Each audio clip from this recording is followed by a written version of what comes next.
injuries. You're going to have issues, and guys didn't. You're not easing your way into it. I think Jacob deGrom has done such a good job. Not just like what he's doing statistically is like amazing. Everybody should be talking about. I'm sure you guys at Fangraphs, like, I've read everything. I've had so many interviews about Jacob deGrom this year that just because I was on his team, or I've seen it firsthand because he's that good.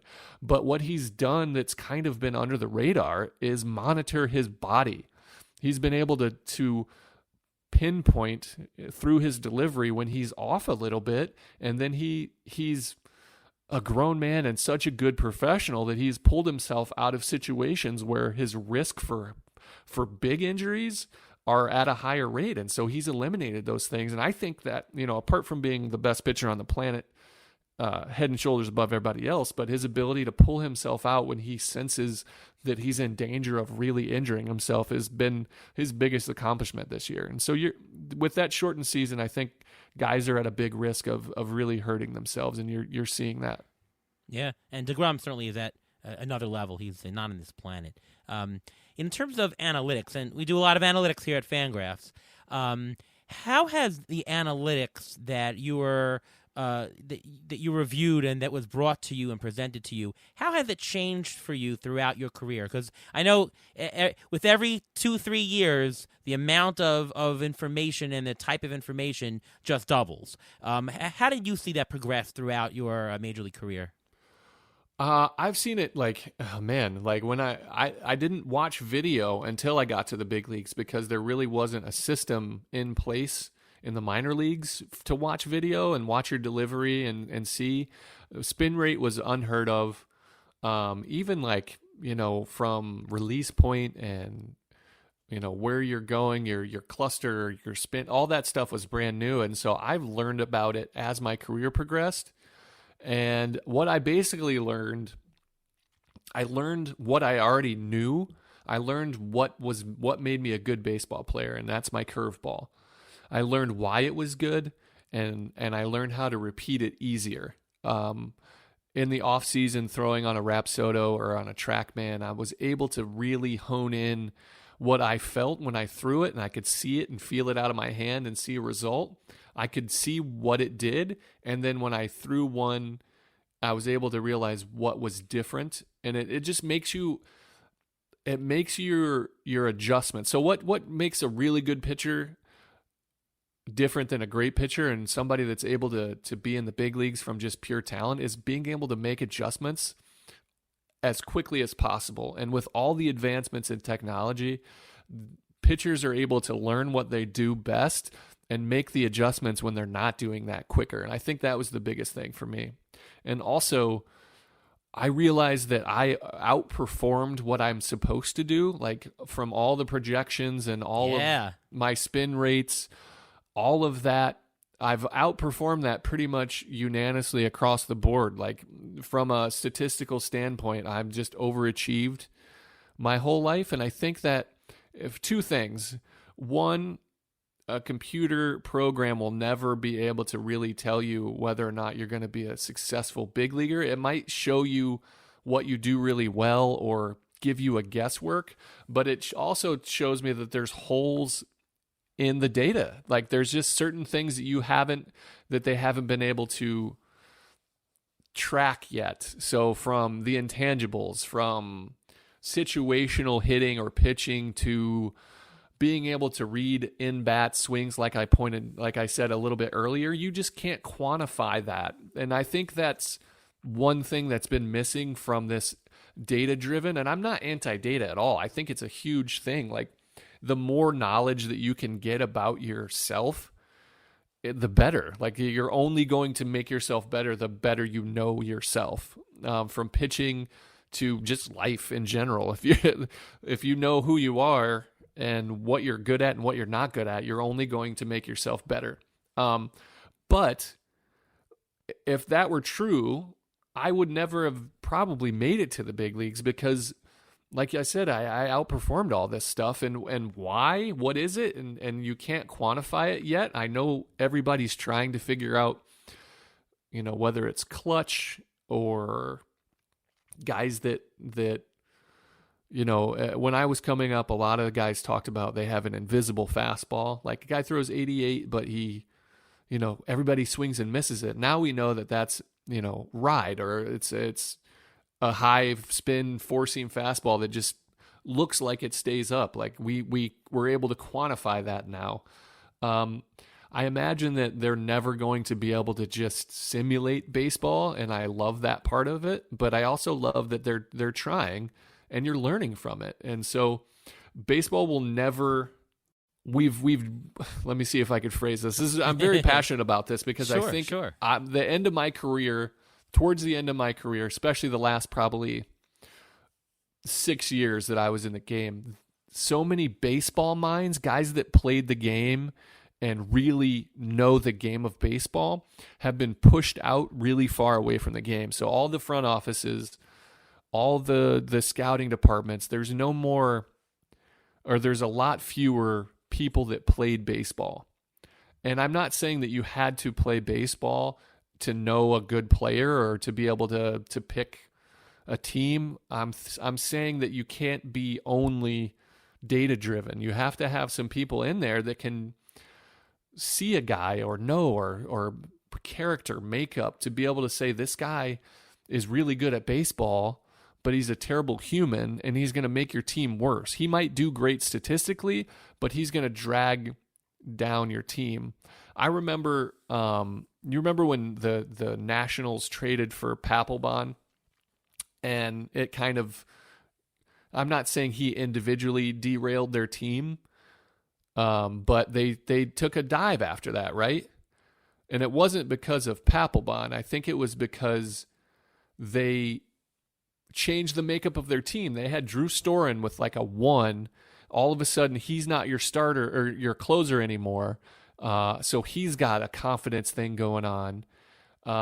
You bring in a guy that has a big personality and you're shaking up. You're like, all right, well, they don't have faith in Storen or even Clippard at the time at the back end. So what's going to go on? And I think it just, you can't quantify certain things in data, and you need an equal amount of people that know what it takes to be on a team or play the sport or seen things. And I think we're on an era now that teams are starting to understand that. So we went from all baseball minds to where you saw Moneyball, and it's just like, this guy, he has an ugly girlfriend, and that means he lacks confidence, so he's not going to be able to play baseball, which is ridiculous. And then you get to the, I never played baseball, but this guy looks really good on paper, and you can put together a whole team. And now you're seeing that didn't work all the way, and you're going to meet halfway in the middle. And I think we're right on the precipice of that sweet spot of data and regular scouting and all that coming together. So it's a super exciting time for baseball. Yeah, no, there's definitely more than just the pure analytics. There's the other stuff, and scouting shouldn't go away, and it won't. And, of course, I say this being one of the guys who does the projections on Fangraphs. The ATC projections have been dubbed the #1 most accurate projections that are available out there. So that's awesome, man. Like I said, the more you know, the better. And there's a reason why there's so many really smart people in the game, from GM to press. Like I came up with Oakland when Farhan Zaidi was like coming up with Oakland as well. And that guy is so smart. And you're seeing what that translates to in San Francisco, on a team that's overachieving. Unbelievable. Yeah. Yeah. But Farhan also understands, that baseball is still baseball. And so he surrounds himself with not only smart people, but smart baseball people too. And so he's really done a great job of bringing in really, really smart, data-driven. You have to have it. They're so far advanced data from the data standpoint. They know so much, but they also know how to translate that on the field. And I think they've done a great job. Gabe Kapler, all those guys, they're so smart, and I'm so proud of them with what they've been able to do so quickly over there. Well, you've actually had a pretty long career just being the lefty and being, quote unquote, like you're saying, overachieving. What would you say was the highlight of your career? One single highlight? Well, besides the time you got that RBI single against the Phillies, what was the highlight of your career? One of them. Yeah. Oh man, I mean, from the time I was a little kid, my favorite baseball player was Ken Griffey Jr. Like I went through the A's were my team. I went through a big time Jose Canseco phase, but ultimately being left-handed, seeing Ken Griffey Jr. swing, his charisma, what he did for baseball for me was really be a superstar. And I remember growing up the whole time, anytime I'm like fantasizing about being in the big leagues, I'm facing Ken Griffey Jr. It's the World Series Game 7. We're up 3. The bases are loaded. Ken Griffey Jr.'s up, right? Every time. Oh, yeah. And I strike him out, of course, in my dreams. And then I got a chance to face him when he was I faced him a couple of times, but the first time he was with the White Sox and I was out in Oakland and they came to play and it was like 2 outs and he steps to the plate and they're like, now batting Ken Griffey Jr. And I'm like, holy shit.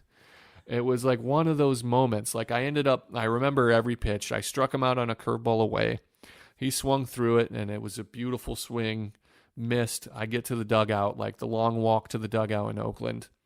And I'm sitting there giving high fives. The manager comes over and says, great job. So-and-so is coming in for you after the inning. And I sit on the bench, and all of a sudden, like I get just a rush, a wave hits me of like emotion, and I can feel myself like getting teary-eyed. And I broke a unwritten baseball rule, and I went up to the clubhouse. You're supposed to stay, watch your team hit, and then you can go, do your arm care, get your ice, whatever it is. I'm not crying. I'm not crying on TV in front of all my teammates. So I like rush up the 200 stairs that it takes to get to the Coliseum's clubhouse in Oakland.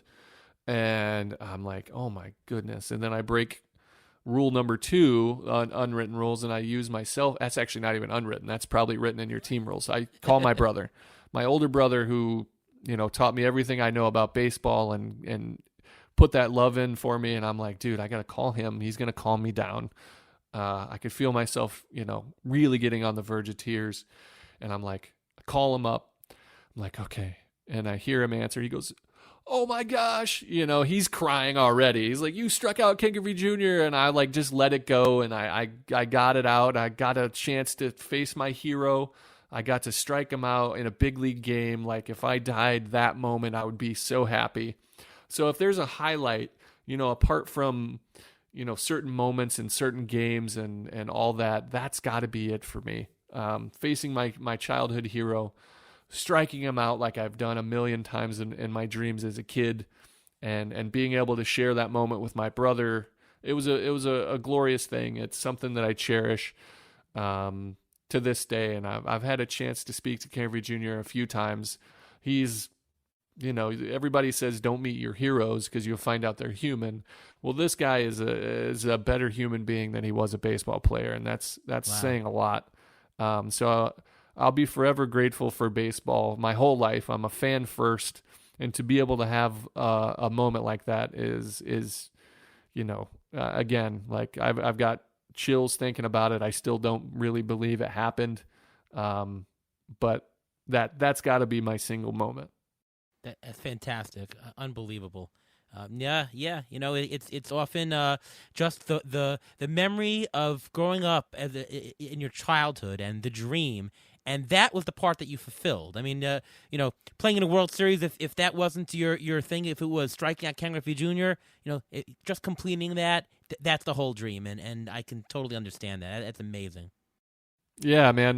Like I said, I'm a fan of baseball. I'll forever love the game of baseball. It's a beautiful sport. It's given me so much. I've enjoyed every moment of it. It's been, it's really hard. Like I said, I've neglected a lot of things in my life in pursuit of being a player at this game. But it's given me so much. And even if I didn't get the chance to play even college baseball, I walked on to my baseball team at the University of Dayton. And like, it's so far-fetched for me to ever have played in the big leagues from a small town in Northwest Ohio. No matter what happened in this world, in this life for me, I would